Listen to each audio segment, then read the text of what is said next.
María Alejandra Vicuña, María Fernanda Espinosa y Rosana Alvarado conforman la terna para vicepresidente de la República. Asamblea elegirá y posesionará el sábado a la nueva segunda mandataria. Sectores de oposición piden que continúe el juicio político contra Jorge Glass a pesar de la terna presentada por el Ejecutivo. Fernando Villavicencio y Andrés Páez rindieron versión por investigación a Jorge Glass. Superintendente de Comunicación Carlos Ochoa deberá comparecer ante la Comisión de Fiscalización por la administración de un canal incautado. En el sector de Conocoto, vehículo cayó a una quebrada cerca de 30 metros. Lamentablemente, una menor de edad perdió la vida. En lo internacional, más de 3.200 vuelos suspendidos por las bajas temperaturas en Estados Unidos. Además, 18 muertos y 254 heridos por el choque entre un tren y un camión en Sudáfrica. Jueves 4 de enero del 2018, amigos, es un gusto estar nuevamente con ustedes en la emisión estelar del Comercio TV con lo más destacado en esta jornada. Aquí iniciamos con temas políticos. El presidente de la Asamblea Nacional, José Serrano, recibió la propuesta de la terna emitida por el primer mandatario Moreno. La legislatura definiría el próximo sábado 6 de enero quién será la nueva vicepresidenta de la República. Fue la secretaria jurídica de la presidencia, Joana Besantes, quien entregó al presidente de la Asamblea Nacional, José Serrano, la documentación que sustenta la terna para la elección del titular de la vicepresidencia de la República. Esto luego de que Jorge Glass perdiera la vicepresidencia cuando su ausencia temporal se convirtió en definitiva al estar condenado a 6 años de prisión por asociación ilícita en el caso Odebrecht.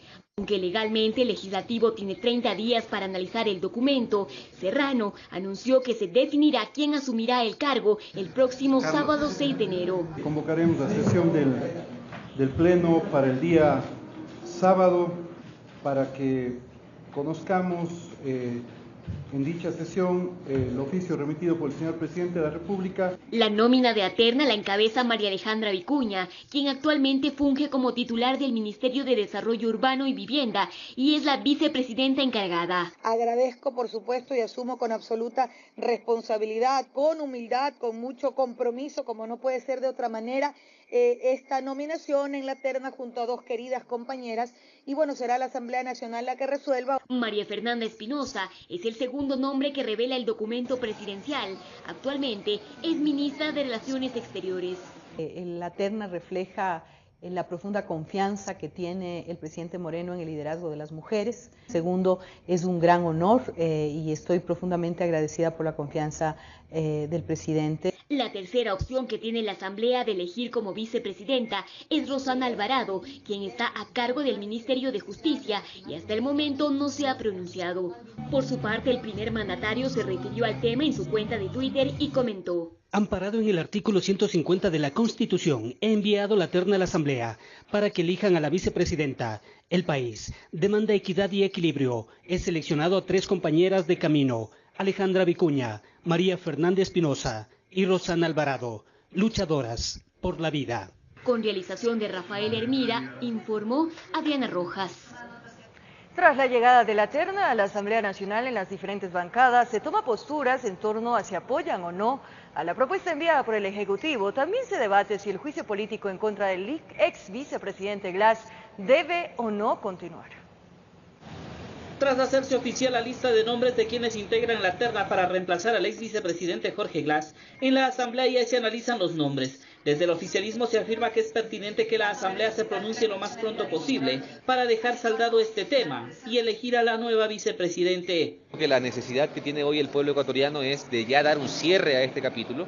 En la oposición, mientras tanto, hay división. Los socialcristianos, por ejemplo, tienen posturas diferentes. Unos apoyan darle viabilidad a la elección de la nueva vicepresidenta y otros lo rechazan de plano. La bancada del Cambio Positivo tomará la posición que corresponda, en principio la designación de un vicepresidente, eligiendo al primero de la terna. Que esas son sus personas de confianza y las personas más óptimas, es su derecho hacerlo, como de nosotros simplemente no participar de esa elección. Aunque en horas de la tarde y después de una reunión, la bancada socialcristiana había decidido que se abstendrá de votar en esta elección. En suma, la víspera Guillermo Celi había comprometido ya los votos de su bancada para la primera de la terna. Seremos respetuosos de la terna que envió el presidente de la República. La otra discusión dentro de la legislatura es si el enjuiciamiento político que se emprendió en contra de Jorge Glas es pertinente jurídicamente o no. Esta vez los correístas y morenistas coinciden. Si procede o no continuar con este enjuiciamiento político una vez que Jorge Glas ya ha dejado de ser vicepresidente. Que ya no estando en funciones, el juicio no tiene sentido. La Constitución es clara de que el juicio político cabe para el vicepresidente o el presidente en función. En esto también hay coincidencia en parte de la bancada socialcristiana. El juicio podría quedar truncado, pero para ello se necesita una decisión expresa de la Comisión de Fiscalización después de que el vicepresidente haya sido relevado definitivamente de sus funciones. Pero en el resto de la oposición dicen que la Asamblea debería continuar con el enjuiciamiento para terminar con la censura del ex vicepresidente. La Asamblea Nacional tiene que hacer un lavado de cara ante el país de lo que tiene que ser su acción fiscalizadora, que no lo ha cumplido de manera adecuada en estos 6 meses. No es adecuado que se quede trunco un proceso esperanzador para los ecuatorianos que va a develar una trama de corrupción que podría comprometer a nuevas personas.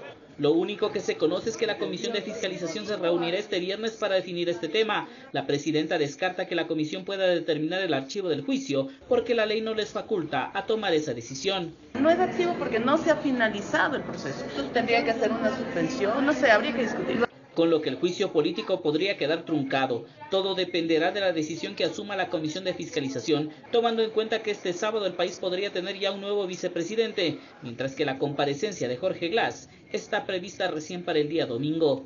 Informó Javier Gallo. Como observamos, los 3 posibles nombres de la nueva vicepresidenta se han revelado oficialmente. En la nómina están la ministra de Justicia, Rosana Alvarado, la vicepresidenta encargada, María Alejandra Vicuña, y la canciller, María Fernanda Espinosa.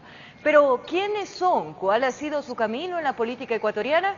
A continuación, hacemos un recorrido por la vida de cada una de las opcionadas. Se oficializó la terna para elegir quién será la nueva vicepresidenta de la República. La nómina está integrada por 3 mujeres que han estado apegadas al movimiento oficialista casi desde sus inicios. María Alejandra Vicuña fue parte del Servicio de Rentas Internas. Su vida junto a Alianza País comenzó cuando llegó a la Asamblea Nacional en el año 2009. Fue legisladora por 2 periodos y luego de asumir la presidencia, Lenín Moreno la nombró como ministra de Desarrollo Urbano y Vivienda. Tras la detención del expresidente Jorge Glas, condenado a prisión por actos de corrupción en el caso de la constructora brasileña Odebrecht, Vicuña fue designada como vicepresidenta de la República encargada. El segundo nombre que perfila la nómina de quien podría ser la segunda mandataria es María Fernanda Espinosa. Siempre ha estado junto al movimiento oficialista y en más de una ocasión fue parte del gabinete de Rafael Correa. Fungió como canciller, fue asesora de la presidencia de la Asamblea Constituyente en el 2008 y representante de Ecuador ante la ONU. Además fue titular del Ministerio Coordinador de Patrimonio Natural y Cultural y estuvo al frente del Ministerio de Defensa Nacional desde el 2012 hasta el 2014. Retornó al ámbito político de la mano de Lenín Moreno, quien la eligió como actual ministra de Relaciones Exteriores. Y como último nombre aparece la actual ministra de Justicia, Rosana Alvarado, quien estuvo con Alianza País desde sus inicios. Fue parte del equipo de constituyentes que elaboró la Constitución del 2008. También estuvo a cargo de la parte jurídica de la Compañía de Desarrollo Energético del Pacífico. Además trabajó como parlamentaria en 2 periodos, desde el 2009 hasta el 2013 como asambleísta por Azuay. Y en los últimos años del gobierno del exmandatario Correa, fue primera vicepresidenta del Legislativo. Desde que Moreno asumió la presidencia, su alejamiento con el ala correísta ha sido evidente. Entre estos 3 perfiles, la Asamblea Nacional tendrá que decidir quién asuma junto a Moreno la conducción del país. Con la realización de Rafael Hermida, informó Iván Casamen. Cambiamos de tema. El superintendente de comunicación Carlos Ochoa deberá comparecer ante la Comisión de Fiscalización para rendir cuentas en torno a su paso por la administración de un canal incautado. En la legislatura afirman que impulsarán un juicio político en contra del superintendente. La decisión la tomó el Consejo Administrativo de la Legislatura, convocar al superintendente Carlos Ochoa para que rinda cuentas en torno a su paso por la administración de un medio incautado y luego de que la Contraloría determinó responsabilidades y glosas. En la oposición aplauden esta decisión. A fin de que informe, entre otros temas, todos los reparos que le ha hecho la Contraloría General del Estado cuando estuvo en los canales incautados. Estaré presente en esa comisión de fiscalización también para ver qué es lo que dice, tener más insumos para demostrar la arbitrariedad, la discrecionalidad y el abuso de poder de este señor frente a la prensa y a los medios de comunicación. Aunque en el oficialismo del ala correísta dicen que esto no es más que la muestra de la persecución en contra de los funcionarios que trabajaron junto al régimen anterior y piden que en esa comparecencia se incluya a otras autoridades. El superintendente de comunicación debería comparecer a rendir cuentas tanto al CAL o a la comisión que se establezca para aquello, sino otras autoridades, por ejemplo como el presidente de la Corte Constitucional, quien se ha allanado a una arbitrariedad que sencillamente marca la ruptura del orden constitucional del país al ser cómplice de la inexistencia de un dictamen constitucional para la consulta popular. Pero en la oposición dicen que el superintendente deberá responder ante los múltiples cuestionamientos que pesan en su contra y que todo esto podría terminar con un posible enjuiciamiento político o aplicar la destitución si en el transcurso del trámite la Contraloría ratifica su informe. De allí entonces que el superintendente de comunicaciones tiene prácticamente los días contados. Nosotros hemos anunciado ya en días anteriores y espero comenzar la recolección de firmas ya la próxima semana para llamarle a juicio político al señor Carlos Ochoa. Además, en la sesión del CAL se admitió a trámite el proyecto de ley de libertad de expresión, que según la proponente busca reemplazar a la actual ley de comunicación. Informó Javier Gallo. Nuevos testimonios se receptan en la Fiscalía como parte de una nueva investigación reservada en contra de Jorge Glas y su tío Ricardo Rivera, relacionada a los actos de corrupción de la brasilera constructora Odebrecht. De las irregularidades habría tenido conocimiento el expresidente Correa. 3 años tuvieron que esperar a Andrés Páez, ex candidato a la vicepresidencia de la República, y Fernando Villavicencio, activista político, para que la Fiscalía les llame a rendir su versión sobre la denuncia que el 5 de enero del 2015 efectuaron sobre actos de corrupción en el caso Odebrecht. Ojalá se hubiera hecho esto hace 3 años y no se lo hizo. Ahora estamos, creo que, a tiempo para todavía desentrañar este entramado de corrupción. Como respaldo de su testimonio en la Fiscalía de Pichincha entregaron más de 200 documentos. Respecto a los capítulos que se le olvidaron a la Fiscalía General del Estado, los capítulos que no incorporaron en la trama de corrupción de Odebrecht. Hemos presentado documentos de aquellos testigos que no fueron llamados y personajes que no fueron llamados a declarar. Piden se investiguen transferencias que estarían relacionadas con la brasilera Odebrecht, que involucrarían a Jorge Glas, su tío Ricardo Rivera y una persona fallecida. No se anden por las ramas, no queremos juicios de asociación ilícita. Le hemos dicho a la fiscal, queremos juicio por peculado, enriquecimiento ilícito, testaferrismo, delincuencia organizada, tráfico de influencias, concusión y cohecho. Páez recordó que hace 3 años a través de una carta puso en conocimiento del expresidente Rafael Correa que habría un ilícito por más de $33 millones, sin tener respuesta positiva. Miren ustedes, este oficio firmado por el secretario de la presidencia Omar Simón, que en lugar de acoger la denuncia por mí presentada, literalmente me amenaza y en forma descomedida, casi me dice que no tengo ninguna razón de presentar esta denuncia. Informó Héctor Romero.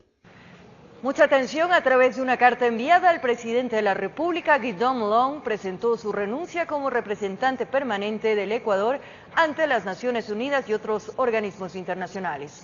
La misiva, con fecha de este 4 de febrero, fue publicada en su cuenta de Twitter, acompañada de una pequeña leyenda que dice: "La conciencia es lo más preciado que tenemos los seres humanos. La mía me dicta esta renuncia".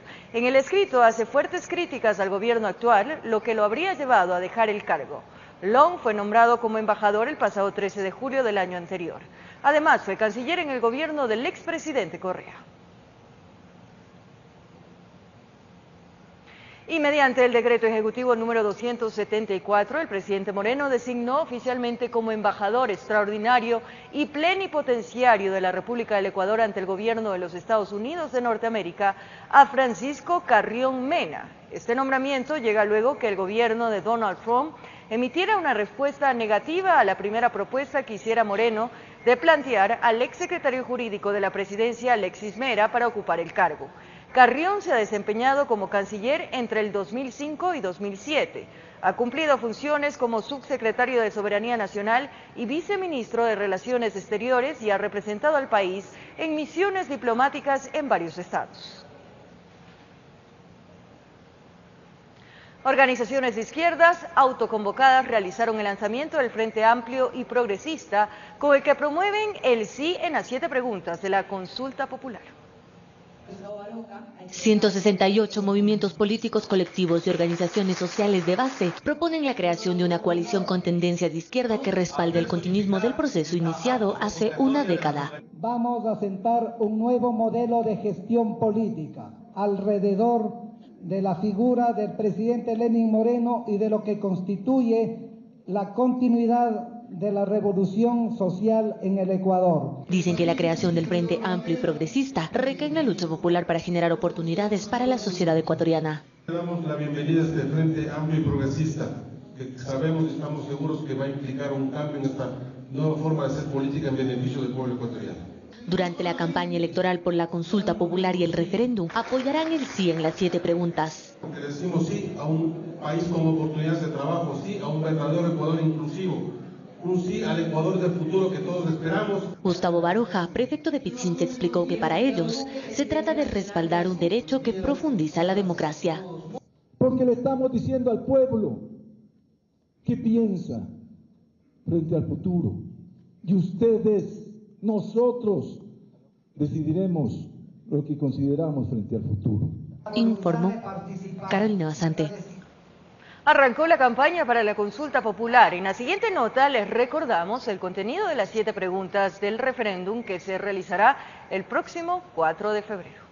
En Carondelet se cocinó el contenido de las preguntas. La participación ciudadana en la entrega de propuestas para el plebiscito fue masiva.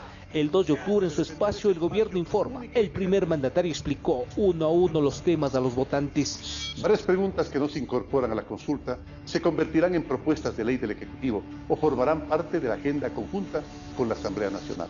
Otras se transformarán en decretos ejecutivos. El referéndum contiene 7 preguntas. 1. Plantea sancionar a toda persona condenada por actos de corrupción, con su inhabilitación en la vida política y con la pérdida de sus bienes. 2. Habla de la reestructuración del Consejo de Participación Ciudadana y Control Social, así como dar por terminado el periodo de los actuales miembros. 3. Dejar sin efecto la enmienda que permite la reelección indefinida. Creo que la alternabilidad amplía los derechos de participación, fortalece la rendición de cuentas y garantiza la democracia. 4. Eliminación de la denominada ley de plusvalía. 5. Ampliación en 50.000 hectáreas de la zona intangible del Yasuní y la reducción de la tercera parte del área de explotación petrolera en el ITT. 6. Restricción de la minería metálica en todas sus etapas. Finalmente propone a los ecuatorianos que los crímenes sexuales contra menores de edad no prescriban nunca. La consulta es a favor del país, a favor de ustedes y de nuestros hijos. En cadena nacional, el CNE realizó la convocatoria oficial el jueves 7 de diciembre. Convocamos a las ciudadanas y ciudadanos habilitados para ejercer su derecho al sufragio en el referéndum y consulta popular para este domingo 4 de febrero del 2018.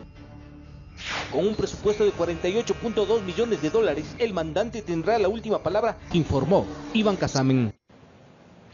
Continuamos en este ámbito. El editorialista Francisco Pesantes considera que los casos Odebrecht y Petroecuador, así como otras irregularidades investigadas en los últimos meses, podrían incidir en un triunfo rotundo del sí en la consulta popular. Por su parte, el experto en marketing político Osvaldo Moreno cree que el proceso electoral representará una mediación anticipada entre morenistas y correístas. ¡Le vamos a decir! La campaña por la consulta popular apenas despierta, pero el análisis político madura una premonición. El peso de un abismo llamado Odebrecht y otras pesquisas serían lapidarias, según Francisco Pesantes. Cuando vemos precios, sobreprecios en refinerías y carreteras, esas circunstancias políticas del ayer variaron rotundamente. Precisamente la pregunta 1 plantea la muerte civil para los funcionarios y contratistas. inmiscuidos. Ninguno podrá volver al sector público. Osvaldo Moreno considera, sin embargo, que aún hay desinformación. Está mirando cómo va a llegar al carnaval y en 2 semanas, 3 semanas de campaña es muy difícil que la gente se involucre al 100%, ¿no? Que la gente, hay que tomar en cuenta que, bueno, es una teoría, ¿no? Una hipótesis, yo creo que va a haber un ausentismo alto. De las 40 organizaciones calificadas por el CNE, 36 están por el sí y 4 por el no. Pesantes no ve ningún problema, es el ejercicio democrático pleno, pero... Ya la gente se cansó, vive circunstancias terribles en la economía familiar, se vino abajo la construcción y con ello vino abajo el desempleo, por ello la pregunta de la ley de plusvalía... Me parece que se está cometiendo un error, como siempre, estamos hablando más de encuestas en vez de analizar los procesos. Yo creo que hay que hablar menos de encuestas y analizar más los procesos y ver con mucho cuidado y con mucha mesura lo que pueda suceder. Y que al final, desde su lectura más cercana a la objetividad, la consulta no solo definirá el triunfo o fracaso de cada una de las 7 preguntas. Para mí es una primaria entre el oficialismo, ¿no? Una primaria en la cual se disputan 2 bandos, digamos el correísmo ortodoxo y el correísmo, digamos, moderado, el correísmo light. Informó Jorge Escobar. En lo económico, con preocupación ve el sector productivo una nueva emisión de bonos que podría efectuar el gobierno nacional para cubrir el déficit que mantiene. Como alternativa se recomienda fortalecer el sector productivo para que genere ingresos económicos. Son 2 emisiones de bonos que ha efectuado el gobierno nacional. La primera por $2.000 millones a pocos días de asumir el cargo. La segunda por 2.500 millones más en octubre. Una tercera emisión, literalmente podríamos decir, que nos está tocando la puerta. Las reservas internacionales del Banco Central están en 2.450 millones, mientras que los depósitos de las instituciones financieras privadas en el mismo Banco Central están en 3.900 millones. O sea, hay 1.400 millones de diferencia que el Banco Central debería tener activos líquidos para cubrir y no los tiene. Además, José Hidalgo de la Corporación de Estudios para el Desarrollo Cordes ve preocupado que los depósitos del Tesoro Nacional también presentan déficit. Porque la cuenta del Tesoro es la que sirve para hacer los pagos del presupuesto del Estado, están en 100 millones. 100 millones de dólares en términos criollos alcanza para las colas en este caso. Desde el sector productivo la preocupación es similar. Osvaldo Landazuri también se muestra crítico. Hemos tomado mucha deuda como país para poder suplir ese déficit fiscal que hoy el Banco Central lo ha publicado ya en 5.838 millones, si no me equivoco. Ahora hay que entender que la cifra de déficit que está presentando el Banco Central es 43% más alta de la que tuvimos el año pasado, es decir, una situación absolutamente alarmante. Nuestros entrevistados reconocen la necesidad de endeudarse, pero recomiendan aplicar paralelamente otro tipo de medidas económicas. El sector privado está contraído, si usted analiza las cifras de inversión, tanto pública como privada, caen este año en relación al anterior. Y eso le da a usted cuenta de que lo único que sostiene el dinamismo económico del Ecuador es el gasto público. Y eso, en definitiva, no es saludable, no es sostenible y por lo tanto el gobierno tiene que tomar medidas correctivas inmediatamente. ¿Qué es lo que lleva a los empresarios a no tener incentivos para la inversión? Por un lado, la incertidumbre sobre el sector fiscal, es decir, como se ve que el déficit fiscal es tan grande que el gobierno lo viene solventando solo con deuda en lugar de ajustar las cuentas públicas, hay el temor de los empresarios y de las personas a que cualquier rato nos caigan con más impuestos. Esto mientras el régimen, sin dar montos ni fechas, no descarta nuevos endeudamientos. Todos los países del mundo necesariamente tienen que acudir a financiamiento. No hay estado en el planeta que no requiera financiamiento, por definición. Informó Héctor Romero. Es momento de nuestra primera pausa en el Comercio TV y mucha atención al regresar. En la capital un automóvil cae al fondo de una quebrada y deja como saldo un fallecido. Además, por el amotinamiento en la cárcel Rodeo en Portoviejo, 2 personas asfixiadas y un guía retenido para las debidas investigaciones. Los detalles al regresar.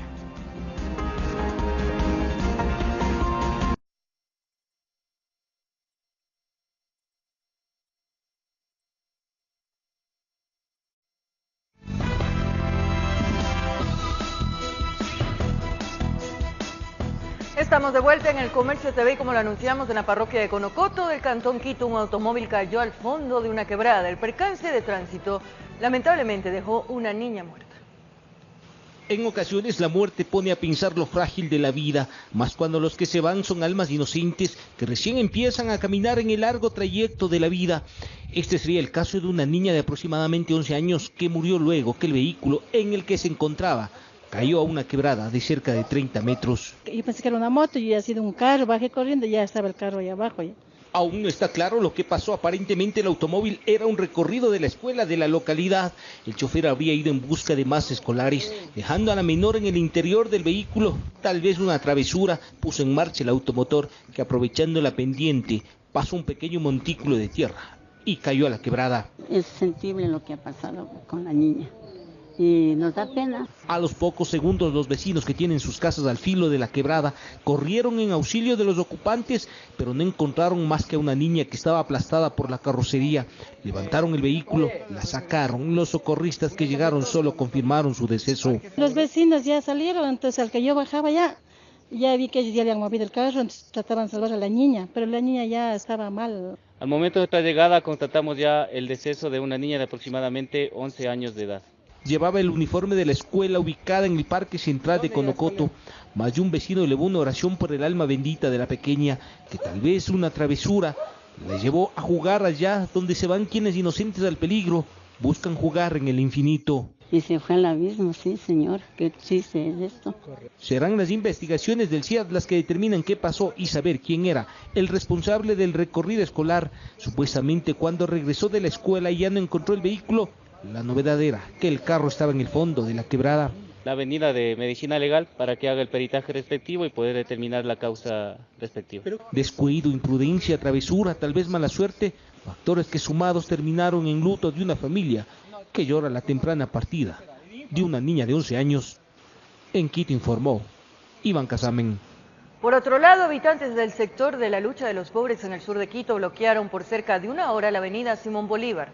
Los manifestantes exigían la reposición del puente peatonal destruido tras un accidente de tránsito.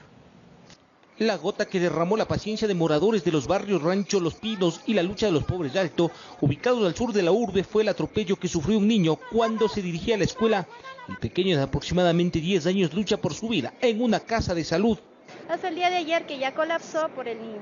En verdad ya la gente de todos los barrios nos unimos porque no hay otra opción. La mitad del puente fue destruido en un accidente de tránsito el pasado 13 de septiembre. Ese día el ofrecimiento fue que en el menor tiempo parte de la estructura metálica dañada será cambiada, pero han pasado más de 3 meses y la solución al riesgo de cruzar la vía se quedó en ofrecimiento. Que los señores metropolitanos cuando se cayó el puente vinieron una semana de ahí, brillan con la ausencia o vienen a estar en el celular.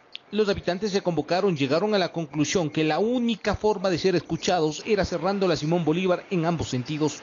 La indignación de saber que día a día niños, estudiantes y quienes se dirigen a sus diferentes destinos se juegan la vida al cruzar la vía les llevó a quemar llantas y madera.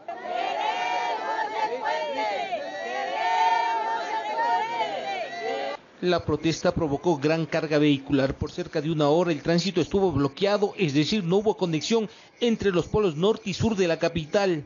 Entre más pronto sea, evitamos la pérdida de vidas humanas. Se va a apoyar con la MT para que les ayude al cruce con señalización y los compromisos que estamos con la gente con la MT. Parte del puente peatonal que falta está en sentido sur-norte. La estructura de metal desapareció, solo quedaron las gradas. En otras palabras, nadie puede utilizar dicho paso.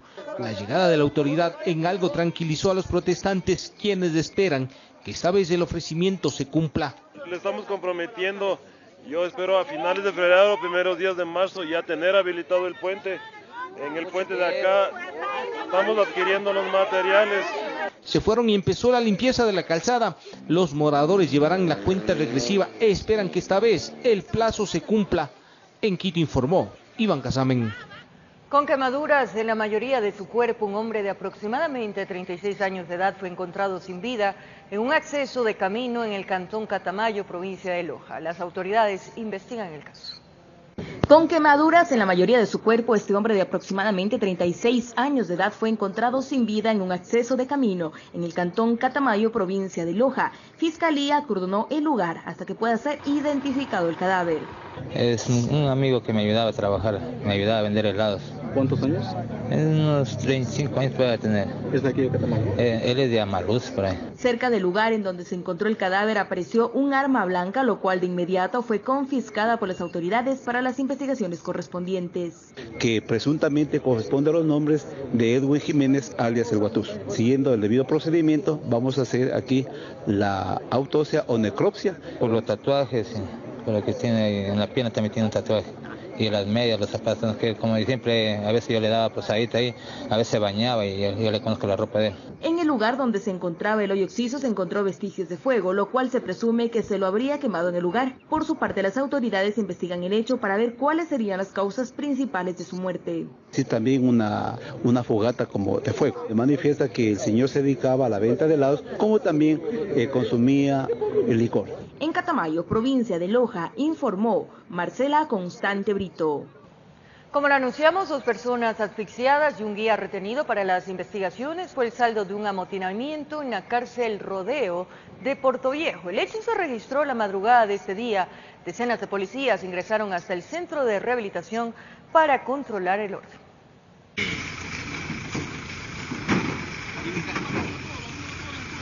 2 personas privadas de libertad con síntomas de asfixia y un guía retenido para investigaciones en el Centro de Rehabilitación El Rodeo de Portoviejo fue el saldo de un amotinamiento en Manabí. Era una persona que tenía una situación un poco de asfixia porque había ambiente contaminado de humo y la otra tenía una herida superficial.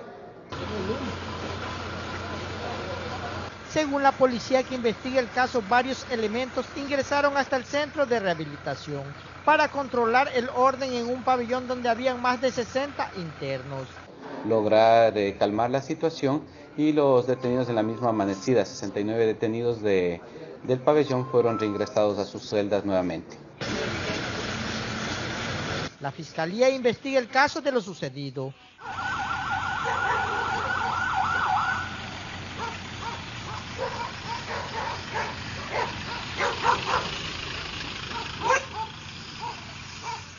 Desde la provincia de Manabí informó Johnny Armendáriz. Y una joven pareja manabita llegó hace pocos días a la capital en busca de un tratamiento para su pequeño hijo, quien tiene un soplo en el corazón. A su llegada a la ciudad fueron asaltados y ahora claman por la ayuda de la comunidad. Tras el terremoto del 2016 en Pedernales, Jorge y Carmen perdieron a la mayoría de sus familiares, además de sus fuentes de ingreso. Esta joven pareja durante los últimos años ha debido buscar oficios esporádicos para mantener a sus 2 pequeños. Mi papá murió en el terremoto. La mayoría de mi familia, que es primos, todos así, murieron en el terremoto. Los jóvenes padres narraron cómo a diario hacen esfuerzos inmensos por costear los medicamentos de su hijo más pequeño, quien padece de un soplo al corazón y presumiblemente una grave enfermedad intestinal. En el hospital de Valle de Caracas me lo trataron, solo me daban lo que era puro suero oral, puro calmante nomás. Entonces ya ahorita la edad que tiene el niño comienza, se me ahoga, como que tiene asma. Él tiene un problema que se le quiere tapar la arteria del corazón. El inmenso amor de estos padres por sus hijos logró que tomaran la decisión de viajar a Quito para que su niño sea tratado. Sin embargo, cuando llegaron a la capital, fueron asaltados. Y llegando al terminal me desvalijaron todito. Mi esposa me dice que iba al baño y yo me quedé con el niño porque estaba despierto. Y lo bajo al niño porque yo también tenía ganas de ir al baño y se me mueve un ratito y un descuido se me llevaron las 2 maletas. Entonces cuando ya viré la espalda ya no estaban ni la maleta ni nada. Les pregunté a los guardias y no vieron nada. Entonces ahí llevaba todo lo que era mi documento, el dinero, todo llevaba ahí.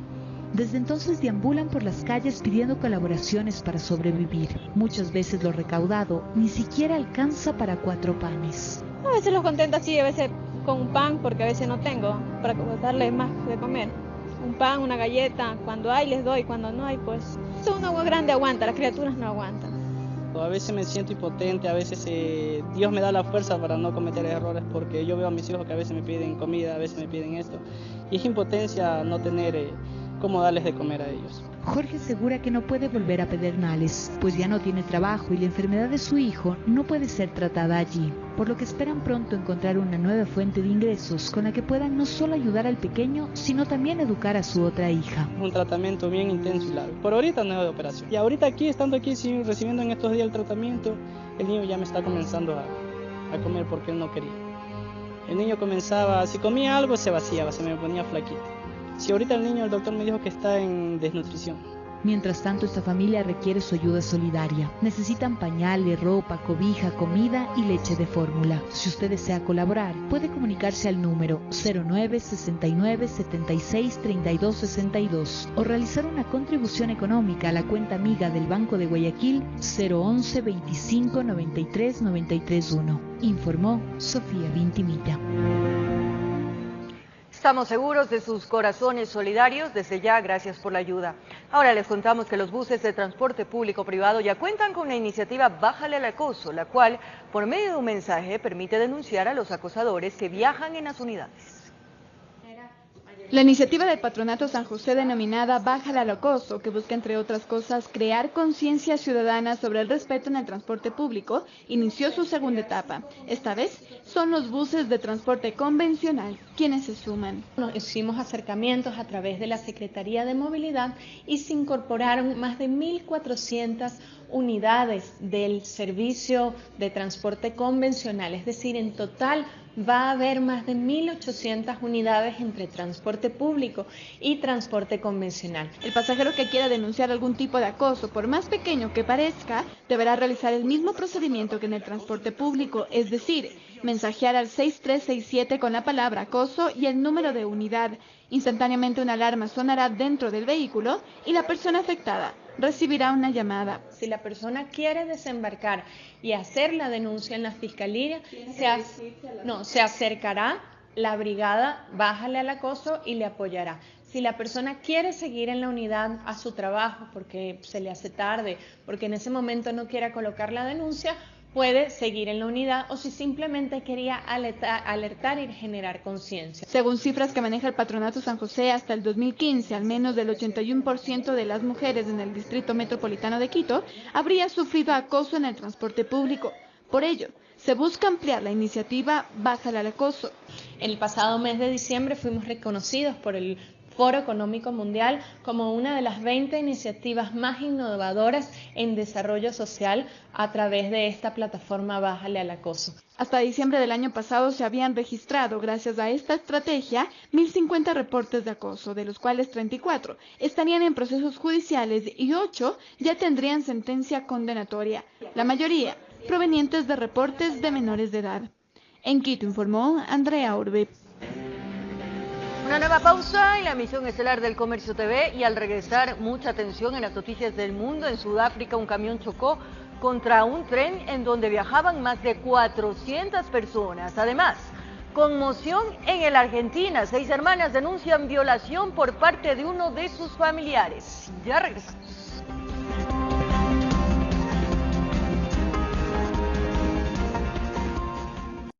Con eso nos despedimos. Gracias por la compañía, el cariño y la sintonía. Un abrazo grande.